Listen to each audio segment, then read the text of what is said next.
Iya. Bau mulutnya saja itu lebih wangi daripada minyak parfum yang paling harum sekalipun. Maka apatah lagi dengan amalan-amalan yang lainnya. Sekali lagi, tidak ada larangan di situ untuk kita tidak boleh membersihkan mulut dan gigi kita, tidak. Yang kedua juga, bahwa ya justru ketika kita tidak membersihkan gigi dan mulut kita, yang dikhawatirkan adalah ya, mulut dalam keadaan bau, kemudian kita berada di sekitar orang-orang yang kemudian orang-orang itu tersakiti dengan bau mulut kita. Dalam Islam ini dilarang. Rasulullah SAW mengatakan la dharara wa la dirar. Tidak boleh seorang muslim itu memberikan mudarat pada dirinya sendiri dan juga tidak boleh memberikan mudarat kepada orang lain. Kita sudah menyakiti orang lain, bahkan dalam sholat, sehingga makanya Rasulullah SAW melarang ya, orang yang melaksanakan sholat itu makan bawang, diperintahkan untuk menjauhi masjid ketika selesai makan bawang. Ini termasuk di dalamnya disebabkan karena bau mulut itu yang bisa menyakiti orang-orang sekitar, bahkan menyakiti para malaikat. Kaum muslimin rahmati Allah, yang ke-12 adalah yang dibolehkan adalah menelan ludah. Ya, ini boleh hukumnya. Jadi jangan juga para orang tua kita terlalu tegas ya, karena kita alami dulu sampai puasa tidak boleh sama sekali buang ludah. Ya. Sama sekali tidak boleh buang ludah. Ini kita katakan boleh, tidak ada larangan tentang hal ini. Kemudian juga kemasukan sesuatu yang tidak bisa kita cegah. Ya, kemasukan debu melalui mulut misalkan. Perkara yang kita tidak bisa cegah maka boleh. Iya, tidak membatalkan puasa. Yang ke-14, 15, 16 makan dan minum serta makan dan minum dalam keadaan tidak sengaja. Kemudian juga yang ke-17 muntah dengan tidak sengaja. Ini semuanya tidak membatalkan puasa. Kaum muslimin yang dirahmati Allah Subhanahu wa taala, alhamdulillah selesai materi kita berkaitan dengan pembatal-pembatal puasa. Sekali lagi saya mohon maaf waktu mungkin yang lebih dari yang ada. Sebelum saya tutup, sekali lagi mungkin ada pertanyaan tentang hal ini, tentang berkaitan dengan hal materi ini. Wah, Masya Allah banyak sekali. Ya. Saya jawab, dan sekali lagi mohon maaf mungkin kalau agak singkat atau ada pertanyaan yang mungkin saya belum bisa jawab, nanti akan dibahas pada pertemuan yang lain. Pertama, apakah benar Ramadan terbagi 3? Yaitu 10 hari pertama, 10 hari kedua, dan 10 hari ketiga. Masya Allah, ini pertanyaan yang bagus sekali. Pertama, saya belum ada memang hadis yang menjelaskan tentang hal ini. Dan ini biasanya hadis yang masyhur dipakai oleh para penceramah. Ya. Dalam hal itu disebutkan awwaluhu rahmah. Ya. Di mana Ramadan itu pertamanya adalah rahmat, yang kedua maghfirah, ya, ampunan, dan yang ketiga itqun minan nar, ya, dibebaskan dari api neraka.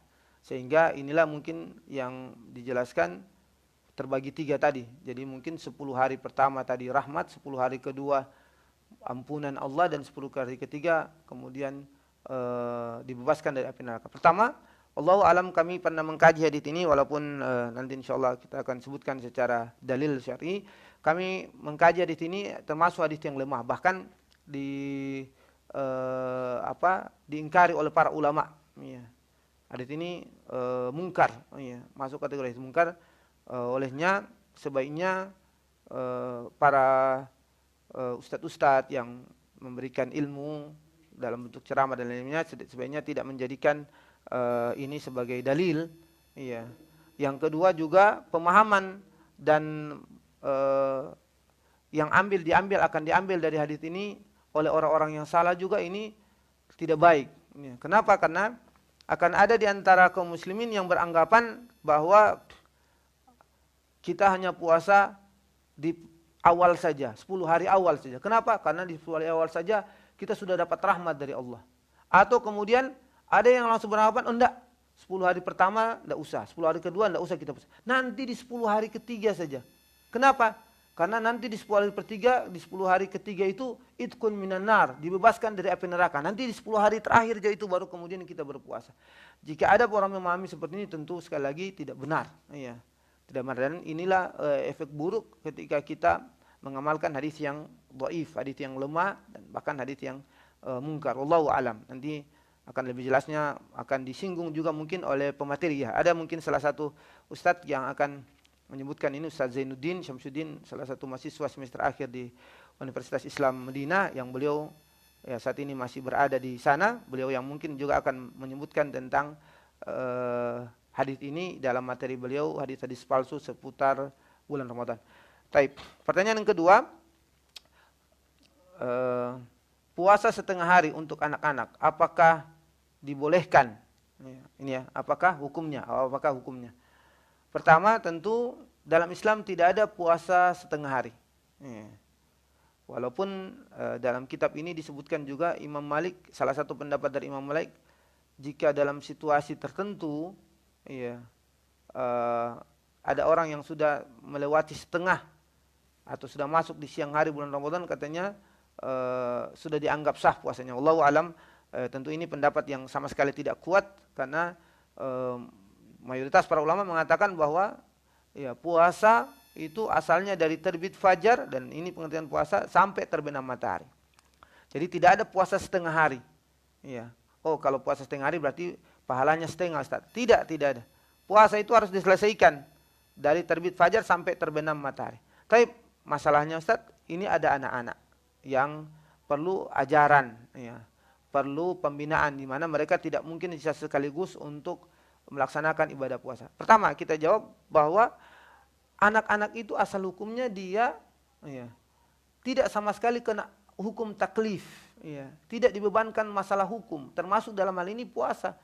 Jika tentu anak-anak yang belum mencapai syarat-syarat dewasa, ya, termasuk belum mencapai umur 13 tahun, 15 tahun, atau belum bagi yang wanita belum haid, maka mereka masih dianggap anak-anak, dan anak-anak itu sama sekali tidak kena hukum, ya, tidak kena beban tanggung jawab ibadah, termasuk dalam hal ini puasa, asal hukumnya. Yang kedua, ya, tetapi dibolehkan bagi kita para orang tua khususnya untuk mengajarkan anak-anak kita dalam masalah ibadah, termasuk dalam hal ini sholat. Kan biasanya anak-anak kita, bahkan Rasulullah SAW merintahkan, ya, alimu auladakum sholat wahum abna'u sab'in, ajarkanlah anak-anak kalian sholat itu sejak umur 7 tahun. Wadribuhum li ashrin, dan pukul mereka kalau tidak sholat ketika sudah mencapai umur 10 tahun. Nabi SAW perintahkan untuk dipukul. Padahal saat itu mereka belum kena hukum. Tetapi diajarkan kepada mereka untuk melaksanakan ibadah sholat. Maka bagi anak-anak juga boleh bagi kita untuk mengajarkan kepada mereka puasa.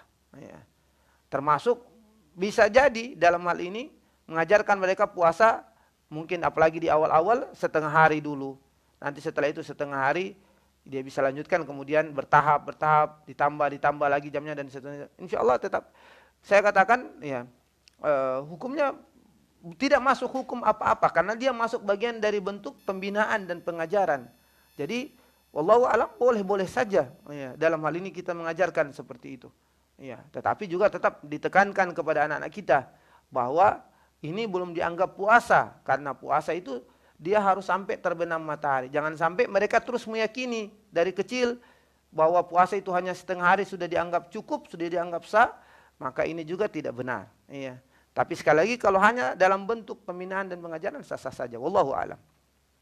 Yang berikutnya, apakah muntah membatalkan puasa? Saya kira tadi sudah dijawab pada pembahasan di tadi. Semoga penanya bisa memurojaah, karena nanti akan ada pengulangan materi mungkin yang mungkin beliau tidak sempat mendengarnya, nanti akan bisa melihat kembali materi ini, live streamingnya mungkin akan diputar atau yang akan ada di waktu yang lain. Yang keempat, ya, sekali lagi mohon maaf karena ada cukup banyak pembahasan di sini pertanyaan. Yang keempat, subuh dan maghrib. Bagaimana kalau kita mengikuti jam waktu dari pemerintah kota, tapi langit masih terang? Pertama, kita tadi telah sebutkan syarat dari orang yang berpuasa, atau syarat atau puasa itu sampai termasuk dalamnya ini mungkin yang dikaitkan berkaitan dengan berbuka, ya, berbuka. Baik, sekali lagi, berbukanya orang ketika dia dalam keadaan berpuasa, dia berbuka pada saat terbenam matahari. Syarat terbenam matahari disitulah awal juga masuk waktu sholat maghrib. Maka misalnya orang mengkaitkan berbuka itu dengan azan sholat maghrib. Itu benar. Iya, sekali lagi. Cuman memang permasalahannya adalah jika memang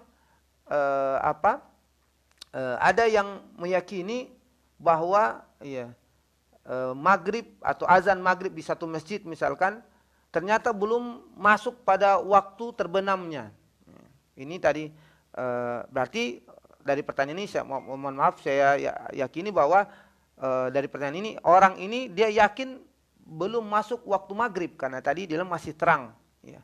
Sekali lagi ya, kata terang juga ini masih perlu pembahasan karena sekali lagi terbenam matahari itu adalah ketika ujung matahari itu sudah kena pada ufuk dari langit atau dari ini kita. Ya biasanya kalau kita bisa lihat di beberapa tempat itu bisa terlihat matahari itu sudah masuk di situ, disitulah masuk waktu maghrib. Atau bisa terlihat dari cahaya yang kemerah-merahan di langit. Itu tanda sudah masuk waktu maghrib, sudah dianggap terbenam matahari. Maka jika sudah seperti ini, ya makanya sekali lagi wajib juga kita untuk tahu waktu terbenam matahari di daerah kita. Ya. Maka kita sudah bisa berbuka puasa. Namun jika kita belum yakin bahwa matahari itu belum terbenam tadi dengan tanda-tanda tadi, berarti ya kita tidak boleh berbuka asal hukumnya. Ya, mungkin tadi ada pertanyaan, Ustaz, sudah ada penentuan dari pemerintah bahwa ada waktu sekian, ya, jam sekian, menit sekian sudah waktu berbuka, sedangkan kami yakin itu belum waktu berbuka. Maka wallahu alam kami katakan ya amalkan sesuai dengan keyakinan Anda. Jika seperti ini Anda yakin dia belum masuk waktu berbuka, maka sebaiknya jangan dulu berbuka. Menunggu beberapa menit di waktu yang Anda yakin untuk berbuka. Wallahu alam, kami melihat tentang hal ini. Karena pemerintah juga menetapkan ini hanya berdasarkan perkiraan. Ya. Makanya juga dalam dalam jadwal ya yang biasanya tersebar di kita, di setiap daerah, itu pemerintah juga, atau dalam ini Kementerian Agama, tim khusus yang berkaitan ini, mereka juga sudah memiliki waktu ihtiyat, ada waktu berjaga-jaga. Artinya mungkin mereka sudah tetapkan jam 17.45 misalkan, 17:45 sudah waktu maghrib. Mereka mungkin perkirakan seperti itu. Tapi mereka akan memberikan waktu ihtiyat 3 menit. Jadi sehingga waktu maghrib itu 17:48 misalkan. Itu karena sudah ditambah 3 menit waktu ihtiyat, waktu berhati-hati. Berjaga-jaga kalau memang betul-betul.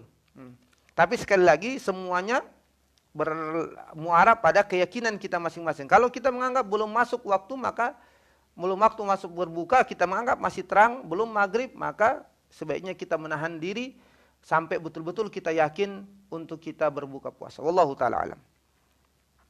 Yang kelima, ngabuburit atau kumpul-kumpul saat dekat berbuka. Apakah termasuk hal yang membatalkan puasa atau mengurangi pahala puasa? Kaum muslimin dirahmati Allah Subhanahu wa taala, telah kita sebutkan perkara-perkara yang membatalkan puasa dan tidak disebutkan di situ adalah ngabuburit atau berkumpul-kumpul. Jadi wallahu alam tidak membatalkan puasa. Yang kedua, apakah mengurangi pahala puasa? Maka jawabannya adalah tergantung dari ngabuburitnya.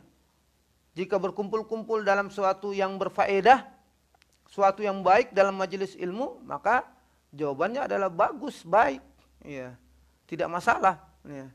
Namun jika berkumpul-kumpul pada perkara-perkara yang mubah, maka sebaiknya kalau ada perkara yang lebih bermanfaat untuk kita lakukan, maka sebaiknya tidak melakukannya. Apalagi jika ngabuburitnya mengandung unsur-unsur kemungkaran, ada dosa di situ. Bicara keburukan orang, ghibah, atau bercampur laki-laki dan wanita, ikhtilat di dalamnya, maka perkara-perkara ini adalah perkara-perkara yang dilarang dalam agama kita. Yang ini tentu bisa mengurangi pahala dari amal ibadah puasa yang kita lakukan. Jadi sekali lagi, apakah itu mengurangi pahala puasa? Maka jawabannya tergantung dari bentuk ngabuburitnya. Sekali lagi itu mungkin jawaban kami. Yang berikutnya, bagaimana hukumnya kita berpuasa di suatu negara, kemudian kita melakukan perjalanan ke negara lain. Contoh kita puasa di Indonesia, melakukan perjalanan ke Dubai. Kita harus mengikuti jam buka puasa yang mana? Jakarta atau Dubai. Maka ya sekali lagi mungkin belum ada pembahasan tentang hal ini, maka kami jawab berdasarkan pendapat para ulama adalah kita mengikuti, kita sudah singgung ya di awal pertemuan kami di pembahasan tentang kapan kita puasa ya, awal puasa, yaitu hadis Quraib ya radhiyallahu rahimahullah yang merupakan pembantu dari Abdullah bin Umar. Ya, beliau menjelaskan secara panjang lebar bahwa beliau melakukan perjalanan ke Syam dan beliau mengikuti orang-orang yang ada di Syam. Iya, ibadah puasa mereka dan waktu mereka. Ketika beliau sampai di Madinah, beliau juga mengikuti orang yang di Madinah. Jadi intinya bahwa kita berbuka ataupun berpuasa mengikuti tempat atau daerah yang kita tempati saat itu. Jadi ketika kita melakukan perjalanan, kita bersahur di Jakarta, ya, kemudian melakukan perjalanan ke Dubai dan kita mampu untuk berpuasa ya, karena safar perjalanan jauh juga adalah termasuk rukhsah keringanan di mana orang boleh untuk tidak berpuasa. Tapi ketika kita mampu berpuasa dan kita melaksanakan puasa, kita sampai di Dubai ternyata hitungan waktunya dari Jakarta ternyata belum cukup waktu sebagaimana waktu orang berbuka puasa. Dari jam 6 biasanya kita dari jam 5 sampai jam 6 misalkan. Dari jam 5 pagi sampai jam 6 sore kan. Berarti ada sekitar berapa jam. Ternyata waktunya lebih sempit, lebih cepat dari interval waktu tersebut. Maka jawabannya adalah boleh saat itu kita sudah ada, dan harus saat itu kita berbuka puasa. Walaupun ya waktunya belum cukup karena kita sudah berada di daerah yang daerah tersebut sudah melaksanakan waktu berbuka puasa. Wallahu alam. Begitu juga sebaliknya. Yang ketujuh, hukum wanita yang memakai obat penahan haid agar puasanya full. Ya. Ini telah dibahas oleh para ulama, termasuk juga di dalamnya berkaitan dengan amalan ibadah haji. Ya. Para ulama kontemporer sudah membahas akan hal ini, maka jawabannya adalah boleh. Ya. Boleh orang yang dia memakai obat khusus dengan niat agar puasanya bisa full. Jika, sekali lagi, termasuk juga pelaksanaan ibadah haji, jika tidak mendatangkan mudarat. Jika tidak mendatangkan mudarat, dan itu tentu yang berkaitan dengan hal itu adalah bisa ditanyakan kepada orang yang berkompeten di situ, yang dalam ini pihak dokter. Ya. Maka mereka mengatakan tidak masalah, maka silahkan. Namun jika dia bermasalah, baik dari obatnya ataupun kepada orang pelaku yang wanita yang akan minum, karena dia mungkin punya pertahanan tubuh yang bagaimana, yang mungkin tidak mampu akan hal ini, maka ya tidak boleh bagi dia untuk meminum atau mengkonsumsi obat penahan haid tersebut karena bisa mengganggu dirinya, dan ini tentu tidak dibenarkan. La darara wa la dirar. Tidak boleh kita memberikan mudarat pada diri kita sendiri, tidak boleh memberikan mudarat kepada orang lain. Yang terakhir, yang ke-8 ini, pendapat mana yang rajih? Ulama yang mengatakan pembahasan puasa tidak dibebani kafarat. Pendapat mana yang rajih? Ulama yang mengatakan pembatal puasa tidak dibebani kafarat, atau dia memang tidak puasa karena beberapa sebab. Sedangkan yang lain mengatakan tetap dibebani kafarat. Saya belum pendapat ulama yang mengatakan pembatalan puasa tidak dibebani kafarat. Pembatalan puasa tidak dibebani, atau dia memang tidak puasa karena beberapa sebab. Sedangkan yang lain mengatakan tetap dibebani kafarat. Mungkin berkaitan dengan apa yang kami bahas tadi, bahwa jumhur, mayoritas para ulama ya adalah mengatakan tidak wajib bagi dia berpuasa jika dia melakukan melakukan pembatal puasa seperti berapa poin yang tadi kita sebutkan? Ada sekitar 8 poin yang kita sebutkan tadi. Makan dan minum dengan sengaja misalkan. Maka yang dia lakukan hanya mengganti puasa dan tidak membayar kafarat. Iya. Saya lebih memilih pendapat ini. Pertama, memang mayoritas para ulama. Yang kedua, memang tidak ada dalil yang mengharuskan orang untuk membayar kafarat ketika dia melakukan pembatal puasa, kecuali satu masalah yang tadi kita sebutkan, yaitu berkaitan dengan hubungan suami istri. Pembatal, dan ini adalah pembatal puasa yang diharuskan selain dia mengganti puasa juga membayar kafarat. Karena ada hadis yang menjelaskan tentang hal itu, yang sahih dari Rasulullah sallallahu alaihi wasallam. Saya kira ini yang bisa kami sampaikan, dan jawaban dari kami sekali lagi, semoga Allah Subhanahu wa taala memberikan taufik dan hidayah serta memberikan kekuatan dan kesehatan kepada kita semua, sehingga kita mampu sampai di bulan Ramadan dan mampu memaksimalkan ibadah-ibadah kita di bulan Ramadan, yang ibadah-ibadah ini alhamdulillah dengan ilmu yang alhamdulillah sebagian kita dapatkan dari penataran seputar Ramadan ini, ya. Dan semoga Allah Subhanahu wa taala juga segera mengangkat musibah yang menimpa sebagian besar manusia yang ada sekarang, ya, termasuk kita kaum muslimin. Dan juga tak lupa semoga Allah Subhanahu wa taala, ya, memberikan kita dengan diangkatnya musibah ini, semoga kita bisa bersama-sama kembali dapat melaksanakan ibadah tarawih, salat tarawih dan yang lainnya yang memang sejak tahun-tahun yang lalu sudah kita laksanakan, namun karena wabah ini tentu pendapat para ulama yang selain memang ini aturan dari pemerintah, juga para ulama mengharuskan kita untuk tinggal dan melaksanakan ibadah-ibadah ini secara secara bersendiri atau secara di rumah saja, ya. Semoga dengan segera diangkat penyakit dan kita bisa bersama-sama lagi, dan juga termasuk di dalamnya di hari raya Idul Fitri, semoga Allah Subhanahu wa taala juga bisa mengumpulkan kita bersama-sama, tentu dengan diangkatnya dan dihilangkannya penyakit dan musibah ini. Demikian dari kami. Terima kasih atas perhatian dari seluruh jamaah sekalian, ya, dari seluruh pemirsa. Insyaallah setelah ini akan ada materi dari Ustadzuna Ustadz Ikramul Atta tentang manajemen waktu di bulan Ramadan. Kami tutup dengan doa kafaratul majlis. Subhanakallahumma wa bihamdik, asyhadu an la ilaha illa anta, astaghfiruka wa atubu ilaik. Wassalamualaikum warahmatullahi wabarakatuh.